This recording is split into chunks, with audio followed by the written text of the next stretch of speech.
what we're going to feel. We're trying to solve a problem. Don't tell us what we're going to feel. I'm not telling you. Because you're in no position to dictate that. That's Remember exactly this. You're in no position to dictate what we're going to feel. We're going to feel very good. Feel influenced. We're going to feel very nice crowd. What a good-looking group of people. Well, we have some very, very good news today, and a lot of good things are happening for our country. Please sit down. My fellow Americans, this is Liberation Day. ከፖለቲካው ቀውስ የዩክሬንን ፕሬዝዳንት ዘለንስኪን ማለት ነው የመጫወቻ ካርድ የለም በማለት በአለም በሚተላለፍ ላይቭ ፕሬስ ኮንፈረንስ በቁንጥጫ ሁለተኛ ተርማንቸውን የጀመሩት ዶናልድ ትራምፕ አሁን ደግሞ እንደሳቸው ገለጻ እጅግ አብዝተው በሚወዱት የዲክሽነሪ ቃል ማለትም ታሪፍ መላ ዓለምን ያመሱ ይገኛሉ። ታዲያ በዛሬው ኢንቨስትመንት ማርኬት ፕሮግራማችን የዚህ ታላቅ ኢኮኖሚያዊ ትርምስ ክስተት አንድምታው ምን እንደሆነ ዓለምን ወዴት ሊወስዳት እንደሚችል ሰፋ ያለ ትንታኔ እሰጣለሁ። እንዴት ከረማችሁ የፕሮግራም ተከታታዮች? መክብብ ተስፋዬ ነኝ ከለንደን። ዶናልድ ትራምፕ ደጋግመው እንደገለጹት የአሜሪካን አጠቃላይ ዕዳ ማለት ፐብሊክ ዴት ማለት ነው የገቨርንመንት ዴት 34 ትሪሊየን መድረሱን ደጋግመው ይገልጻሉ። የዚህ 34 ትሪሊየን ዋጋ መድረስ በሳቸው አገላለጽ ይህ የሆነበት ምክንያት አሜሪካን ኤክስፖርት በመታረግበት ጊዜ እኩል የሆነ የመጫወቻ ሜዳ ለአሜሪካን ኤክስፖርት ካምፓኒዎች አብዛኞቹ ሀገራት ባለመፍቀዳቸው ነው ብለው ነው የሚያምኑት። ለዚህም ታዲያ እሳቸው ይሄንን ኢምባላንስ አስተካክልበታለሁ ብለው የሚያምኑት ወደዋለው ብለው ደጋግመው የሚናገሩት ቃል ታሪፍ ነው። ይሄንን ያልተዛባ የንግድ ልውውጥ ያስተካክላል ብለው ያምናሉ። ከፍተኛ የሆነ ገቢ ያገኝበታል ብለውም ተስፋ ያደርጋሉ በሳቸው ግንዛቤ ማለት ነው። እንደ ዶናልድ ትራምፕ አገላለጽ እስከዛሬ ድረስ ባለፉት 50 ዓመታት አሜሪካን በከፍተኛ ኢኮኖሚ የበዘበዙ ብለው በአንደኛ ደረጃ የገለጿት ሀገር ቻይና ስትሆን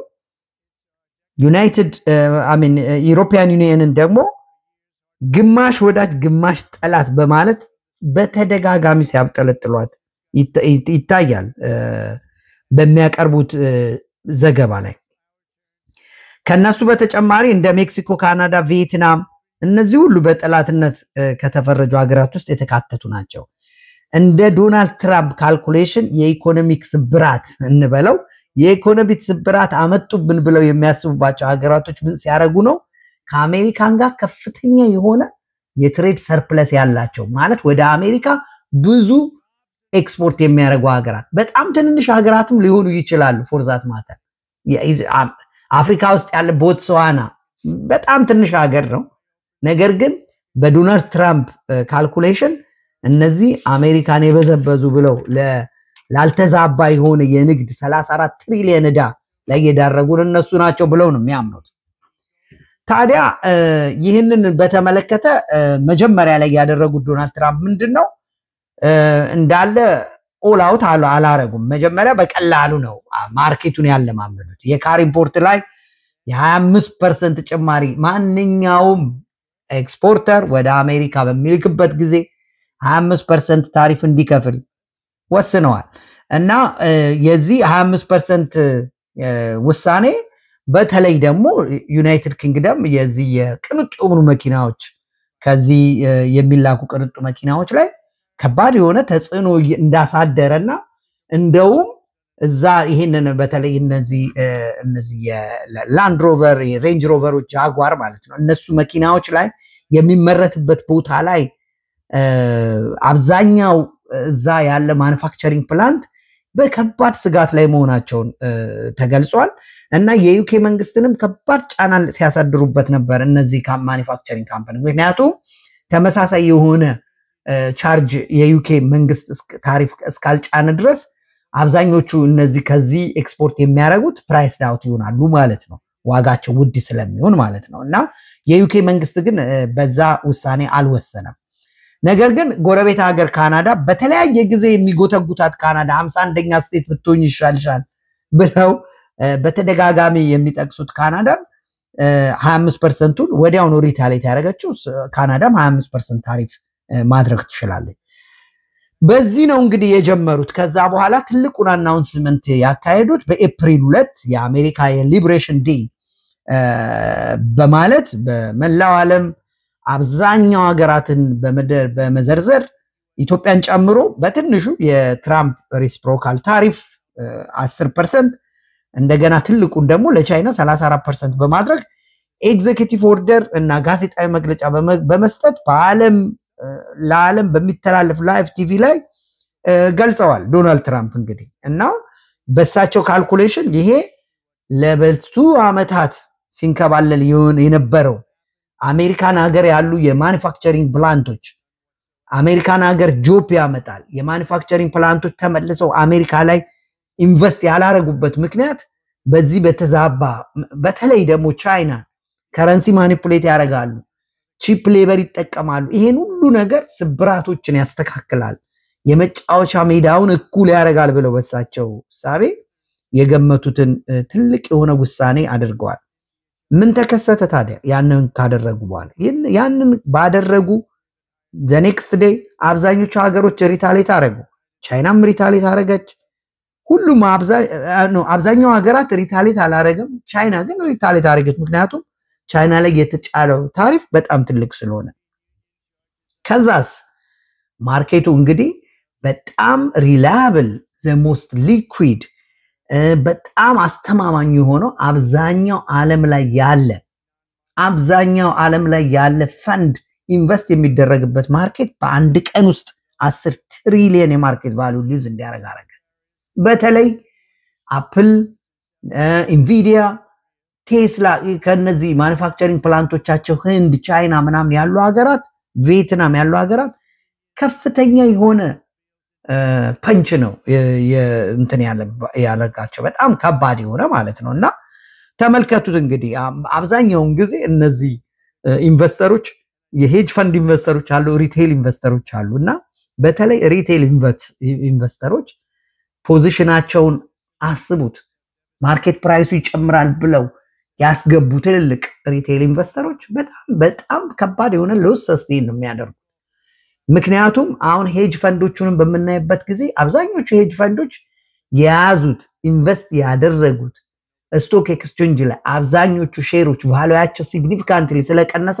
ማርጂን ኮል የሚባል ማርጂን ኮል ማለት ምንድነው ፖዚሽን አንድ ሰው ገዝቶ ሼር ሲይዝ ያ ፖዚሽኑ በሲግኒፊካንትሊ እየቀነሰ ሲመጣ ብሮከሮቹ ገንዘብ አዲሽናል ጨምር ይላሉ እና ከባድ የሆነ የሊኩዊዲቲ ችግር ይፈጥራል ሪቴለሮቹ በሎስ ሸጠው ሊወጡ ይችላሉ አብዛኞቹ ሄጅ ፈንዶቹ ደግሞ አዲስ ፈንድ they should come from somewhere ብሮከሮቹ አለበዛ ፖዚሽኖቹን ይዘጉባቸዋል በትልቅ ሎስ የዛ ኢምፓክት በጣም ከባድ ነው የሚሆነው ታዲያ ይሄ አንድ ቀን 10 ትሪሊየን ሎስ በኢኮኖሚ ሜልት ዳውን በታሪክ ተመዝግቧል የብላክ መንዴ የ2008 ፋይናንሻል ክራይሲስ የኮቪድ-19 ጋር አብሮ ከዛ እኩል አቻ የሆነ ከባድ የሆነ ኢኮኖሚያዊ ምስቅልቅል ነው የፈጠሩት ዶናልድ ትራምፕ ማለት ነው ይህንን ታሪፍ ውሳኔ ተከትሎ ታዲያ ቻይና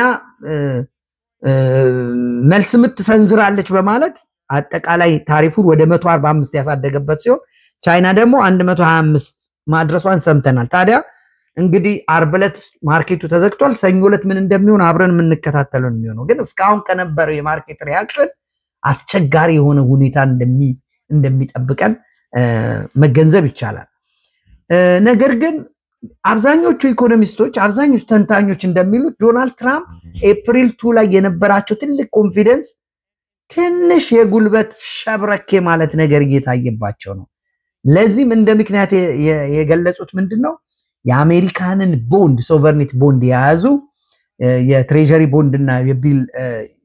ቦንድና ቢል ሆልደሮች በተለይ ደግሞ ስፔሲፊክ ቻይና ሲግኒፊካንትሊ መሸጥ ትሬጀሪ ቢሉን በሰከንድ ማርኬት ዳምፕ ማድረግ ጀመረች ለካ ይሄ ለዶናልድ ትራምፕ እንግዲህ ሌላ አለቃ አለ ማለት ነው ባይ ዘ ዌይ ይሄ ማርኬት እነዚህ ትልልቅ የዓለም መንግስታትን ውሳኔ ሳስለውጥ በቅርብ እንኳን ይሄ መጀመሪያው አይደለም ዩናይትድ ኪንግደም ከሴፕቴምበር እስከ ኦክቶበር የመጨረሻ ዘ ሾርት ተርም ፕራይም ሚኒስተር ሊስትረስ የሆነችው ኤግዛክትሊ እንደዚህ ነው አንፈንድድ የሆነ በጀት አወጡ ለፓርላማ አወጡ ማርኬቱ አልወደደው ማርኬት ኮላፕስ አረገ ከዛ በኋላ ትሬዠሪ የነበረው ሰው ሪዛይን አደረገ።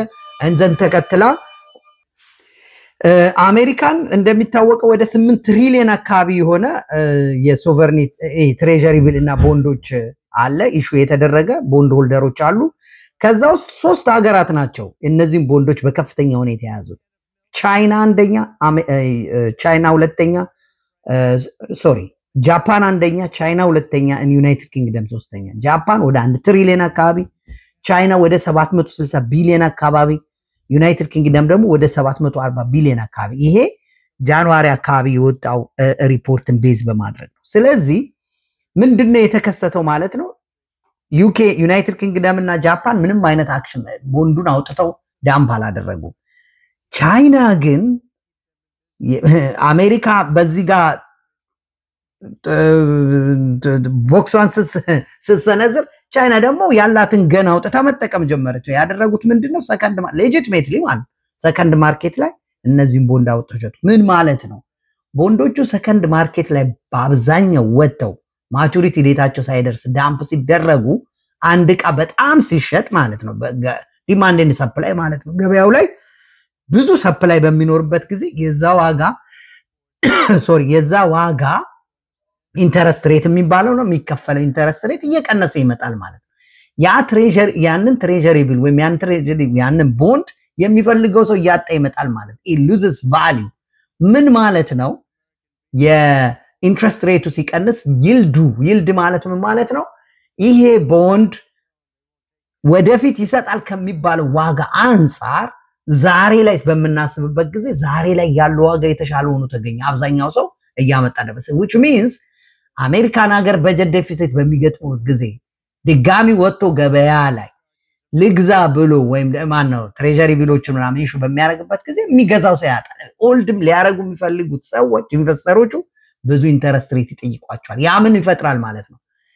በጣም ስትሬን የበዛበት በጣም የተቸገረውን በጀታቸው ላይ ከፍተኛ የሆነ ጫና ይፈጥራል ማለት ነው። ስለዚህ አሜሪካን ዌልዚ ያረጋለሁ፣ አሜሪካን ግሬት አረጋለሁ፣ ዘ ጎልደን ኤጅ ኦፍ አሜሪካ ነው፣ የአሜሪካ ትልቅ አያልነት ተመልሶ መጣ እያሉ ለማጋ ሳፖርተሮቻቸው በጣም ብዙ ነገር ሲሉ የነበሩት ዶናልድ ትራምፕ መጨረሻ ላይ ኢቨንቹዋሊ ይልቅ በጀት ዴፊሲቱን አስፋፍተው ጭራሽ እነዚህ የኤክስፖርት በተለይ አሁን አግሪካልቸር ላይ የሚሰሩ አብዛኞቹ የዶናልድ ትራምፕ ሳፖርተሮች ወደ ቻይና ሶያቢንስ ምናምን ይልካሉ። ያንን ማድረግ ካልቻሉ ምንድነው የሚፈልጉት? መንግስት ሰብሲዳይዝ እንዲያደርጋቸው ነው የሚፈልጉት። አለበዛ ኮምፒት ማድረግ ያቅታቸዋል ማለት ነው። ስለዚህ ምንድነው የሚሆነው? አሜሪካን ግሬት አረጋለሁ ብሎ የጀመሩት ነገር ከፍተኛ የሆነ ጣጣ ውስጥ እየከተታቸው ይመጣል ማለት ነው። ከዚህ በተጨማሪ በሀገር ደረጃ አሜሪካ ብዙ ጊዜ ስታስነጥስ ጉንፋን የሚይዛት እኔ የምኖርባት ዩናይትድ ኪንግደም ማለት ነው ኢኮኖሚያቸው በጣም የተሳሰረ ነው። ስለዚህ ዩናይትድ ኪንግደም ላይ ያሉ አብዛኛው ፔንሽን ፈንዶች አብዛኛው ሼድ ፈንዶች ኢንቨስት ያደረጉት ትልቅ ኢንቨስትመንት ዩኤስ ላይ ያሉ ስቶኮች ላይ ነው፣ ዩኤስ ላይ ያሉ ቦንዶች ላይ፣ ዩኤስ ላይ ያሉ ትሬዠሪ ቢሎች ላይ ነው ኢንቨስት የተደረገው። ስለዚህ እዛ ጋር ያለው ነገር እዚኛ ወደ ዩናይትድ ኪንግደም መንግስት የዩናይትድ ኪንግደም መንግስት ራሱ አዲስ ማለት የቦንዶቹ ዋጋ ሲግኒፊካንትሊ እየቀነሰ ከመጣ ቅድም ያልኳችሁ ኢምፓክት በጣም ኦልሬዲ የሳሳውን የዩናይትድ ኪንግደም በጀት ተዚላችሁ እንደሆነ በቅርቡ በጀቱ ሲጸድቅ ከባድ የሆነ ተቃውሞ ነበር የደረሰው። ምክንያቱም አብዛኛውን ከደሃዎች ይሄ የፐብሊክ ፋይናንስ አብዛኛው ብዙ ፐብሊክ ሰርቪሶችን በመቀነስ ነው ቡካቸውን ባላንስ ለማድረግ የፈለጉት እና እዛ ላይ ደግሞ አሁን ደግሞ ሃይ ቦሮይንግ ኮስት ተጨምሮበት በጀቱ ሚሊዮን እንደሚችል አስቡት። ስለዚህ የዶናልድ ትራምፕ ግልፍ በማለት የሚወስኑት እንደ ጎረምሳ ማለት ነው ምንም አይነት የፖሊሲ ቶት ፕሮሰስ ሳይኖረው የሚያደርጉት ውሳኔ አይደለም አሜሪካን ከዛ ተሻግሮ መላው ዓለምን በከፍተኛ ሁኔታ ያመሰ ነው። ከዚህ ሁሉ ደግሞ ዘ ቢገስት ሎስ የሳቸው የቀኝ እጅ የሆነው ኤለን ማስክ ቴስላ ነው። ምክንያቱም ቴስላ ዲሴምበር አካባቢ 420 አካባቢ ነበረ ማርኬት ቫልዩ፣ ዛሬ ላይ በhalf ቀንሷል። ማርኬት ቫልዩ ቀንሷል። ከዛ በተጨማሪ ከባዱ ነገር ምንድነው? የቴስላ ፕሮዳክቲቭ የሆነው አሴት ነው ማኑፋክቸሪንግ ፕላንት ያለው ቻይና። ስለዚህ በዚህ ጦርነት በዚህ ፍትጊያ ፍልሚያ ላይ ከባድ የሆነ ተጠቂ ነው። ስለዚህ እንደ ማንኛውም ሰው do you think ይሄ መስክ የሚባለው የዶናልድ ትራምፕ ቀኝ እጅ ሆኖ በዚሁ ነው ምክንያቱም ቢዝነስ ኢንተረስቱ ሲግኒፊካንትሊ እየተነካል ይቀጥላል ወይ የሚለው እንደው በጣም አብረው ያሉ ይመስላሉ ግን ይሄ ለኤለን መስክ ከባድ የሆነ ችግር ነው የፈጠረው ፕላስ ደግሞ ሪሰንትሊ ካለው ከሚያደርገው እንቅስቃሴ አንፃር ቴስላ ላይ ብራንዲንግ ሰዎች ሲያቃጥሉ መኪናዎች ምናምን አይተናል ይሄ በአንድ ጊዜ ቶሎ ለብዙ አመት እሱ የሰራውን የደከመበትን በአንድ ጊዜ ብራንዲንጉን ዳሜጅ ከሆነ ለመመለስ በጣም ከባድ ነው it's not going to be easy እና አፍሪካ ሀገራት በጣም ትንንሽ የሆኑ አፍሪካ ሀገራቶች ነው ኢምፓክት የሚያደርገው ይሄ ውሳኔ እና የዶናልድ ትራምፕ ከዚህ ሁሉ ማድነስ ማለት ነው በሚቀጥሉት ቀናቶች ውስጥ ልክ አሁን ማርኬቱ ማን ነው መጨረሻ ላይ ማን ነው ዲሳይድ who is the decider is the market ስለዚህ በቀጣይ ቀናቶችም መሳሻል ካላሳዩ ማርኬቱ ሲግኒፊካንትሊ ቫልዩ ይያረ ከመጣ እርግጠኛ ነኝ ዶናልድ ትራምፕ ተዚላችሁ እንደሆነ መጀመሪያ የዩክሬንና ፒስ ነው መፈልገው ፒስ ዲል ምናምን በጣም እንደተሟሟቀው የዚችንም የታሪፍ ጉዳይ አሁን የ90 ቀን ትንፋሽ ወስደዋል ስለዚህ ያችን ትንፋሽ ከጨረሱ በኋላ እርግጠኛ ነኝ ሊረሳሳም የሚችልበት ሊቀርም ደብዛው ሊጠፋም የሚችልበት ፖሲቢሊቲ አለ እየተባለ ነው እንግዲህ ግን እርግጠኛ ሆኖ መናገር በጣም ከባድ ነውና ዓለማችን በጣም በሚገርም ሁኔታ የኢኮኖሚክ ኦርደር እስከዛሬ ድረስ የለመድ ነው ኖርማል የሚመስሉ ነገሮች ባለፉት ሳምንታት በጣም አብኖርማል እየሆኑ ነው ነገሮች it's so chaotic እና ከዚህ ሁሉም ሰው ይጠቀማል it's a zero sum game በጣም